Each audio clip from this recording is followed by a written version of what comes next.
శరీర బరువును నియంత్రించడం కోసం మెరుగైన జీవనశైలి, ఆహారపు అలవాట్లతో రోజువారీ వ్యాయామం కూడా తప్పనిసరి.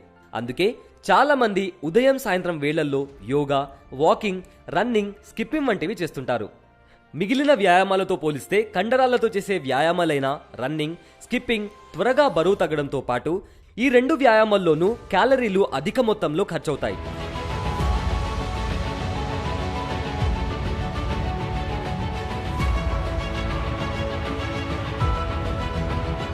బరువును తగ్గించడంలో రెండు కీలకంగానే పనిచేస్తాయి. కానీ ఏది త్వరగా పనిచేస్తుందో చాలా మందికి తెలియదు.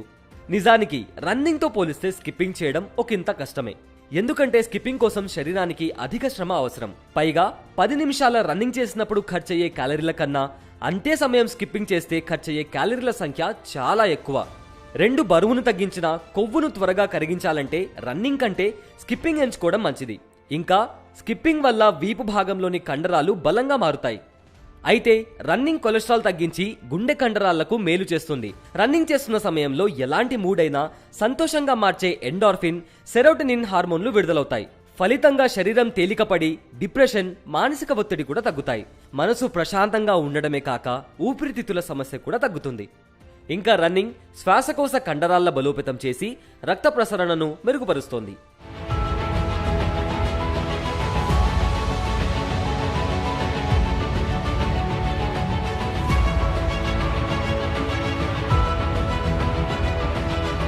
అలాగే హై బీపీ బారిన పడకుండా కాపాడుతోంది. ఇలా రన్నింగ్, స్కిప్పింగ్ రెండు కూడా ఆరోగ్యానికి మంచివే. స్కిప్పింగ్ వల్ల త్వరగా బరువు తగ్గితే రన్నింగ్ వల్ల మానసిక ప్రశాంతతతో పాటు గుండెకు మేలు జరుగుతుంది. కాబట్టి అవసరానికి తగ్గట్టుగా రన్నింగ్ చేయాలో, స్కిప్పింగ్ చేయాలో నిర్ణయించుకోవాలి.